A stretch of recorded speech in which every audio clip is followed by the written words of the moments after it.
pecado bombardeia a nossa mente, para que nele permanecemos. Mas de outra parte vem o Espírito Santo, que também bombardeia a nossa mente, para que dele nós podemos sair. E ele dá escape para tal. Então, o verdadeiro Filho de Deus não tem prazer de viver na prática do pecado. Ao que diz aqui no versículo 6 de 1 João capítulo 3. Todo aquele que é nascido dele não vive pecando.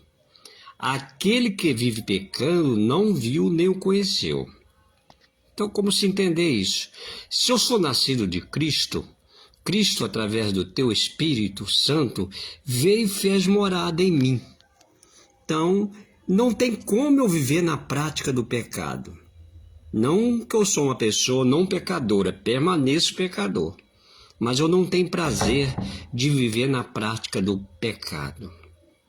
Nos Salmos diz que tem prazer na lei do Senhor e que nela medita de dia e de noite. Então, se eu sou bombardeado pelo Espírito Santo para abandonar o pecado, e eu dou crédito à minha consciência que está me acusando que eu não posso permanecer na prática do pecado, tudo está caminhando para que eu venha para a luz novamente. Que nem o filho pródigo, que está ali em Lucas 15, né? Voltar-me-ei e irei ter com meu pai. Não tem como ver o pecado. Você aceitou Jesus? Vive no pecado? Será que aceitou? Há uma interrogação. Porque quem aceitou não permanece na prática do pecado, não. Jamais. E aqui diz que nem vive pecando. Através de aceitar Jesus como Senhor e Salvador, que não é também um gesto de levantar a mão, ir lá na frente e batizar, não. Aceitar é uma coisa íntima, interior, entre você e Deus. A Bíblia nos diz que nós somos templo do Espírito Santo. Jesus, em João 14, diz que voltaria para o Pai e nos mandaria outro Consolador, que estaria conosco para sempre. Então ele habita em nós. E se nós destruirmos o templo do Espírito Santo em nossa personalidade, segundo São Paulo em 1 Coríntios, Deus também nos destruirá. E eu quero que Deus me destrua? Jamais. Então tudo isso é uma advertência do Espírito Santo. Então, meu amigo, se você não está nem aí com o pecado, procura viver uma vida de hipocrisia, fingindo que é o que não é, você finge que é cristão, mas na prática, no seu íntimo, não é. É um praticante dos pecados voluntário, como está escrito em Hebreus capítulo 10, 26. O que resta para você é o fogo eterno. Não tem paciência. É a Bíblia que diz isso. Não tem outra explicação a não ser o fogo eterno. Deus quer isso? Não. Deus não quer que ninguém se perca, mas que todos venham ao conhecimento da verdade e se convertam a ele. Arrependei-vos e convertei-vos, diz o João Batista em Mateus. Ele disse: arrependei-vos e convertei-vos, porque é chegado o reino do céu. Então é isso que você precisa.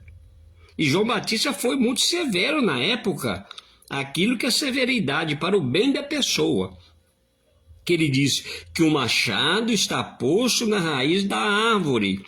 Aquela árvore que não produz fruto, que é uma figura, no dia a dia, ela será cortada e lançada ao fogo. Assim é você, meu amigo. Se não voltar para Deus, aceitar Jesus, se você for uma figueira brava, será cortada e lançada ao fogo, porque não tem utilidade nenhuma para o alimento das pessoas. Que seria você alimentar a sua vida espiritual e a vida espiritual do seu semelhante. Que você se tornaria o quê? Luz do mundo, sal da terra. Então, meu amigo, se tem espírito de religiosidade sobre você, afasta disso. Eu já batizei. Eu participo da ceia. Mas se dentro de você há dúvida concernente à vida futura, não tem temor a Deus, tem prazer da prática do pecado oculto, Saiba, meu amigo, falta o renascer em Cristo, como Jesus disse a Nicodemos, no capítulo 3 do Evangelho segundo São João. É necessário nascer do Espírito Santo. Então você tem que nascer, renascer, que ele veio e está conosco para sempre. Outrora não tinha, porque Jesus, quando foi para o Pai, disse que mandaria outro Consolador. Então ele está conosco, dentro de nós. Ao converter, ele vem e faz uma morada eterna. Não precisamos esperar a vinda dele mais não. Ele está conosco. Então, arrependei-vos e convertei-vos. Eu vou para o Pai, mandarei outro Consolador, que estará convosco para sempre.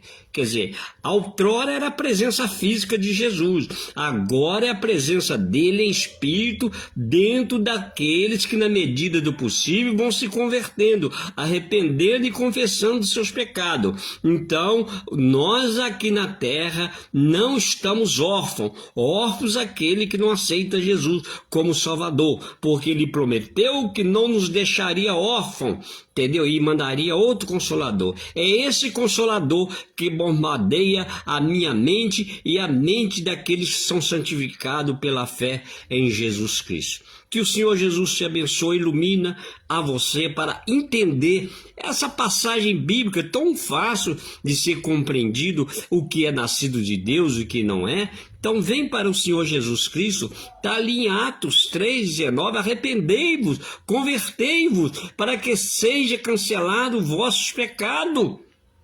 E ao cancelar o vosso pecado, você vai ter o quê? O refrigério pela presença do Senhor Jesus Cristo. Não é a riqueza material, não. Paulo diz que estar com os irmãos era melhor ainda, Filipenses 1,23. Não estava visando bens terrenos, prosperidade terrena, estava visando a vida eterna no céu. Que Deus os abençoe, em nome do Senhor Jesus. Amém.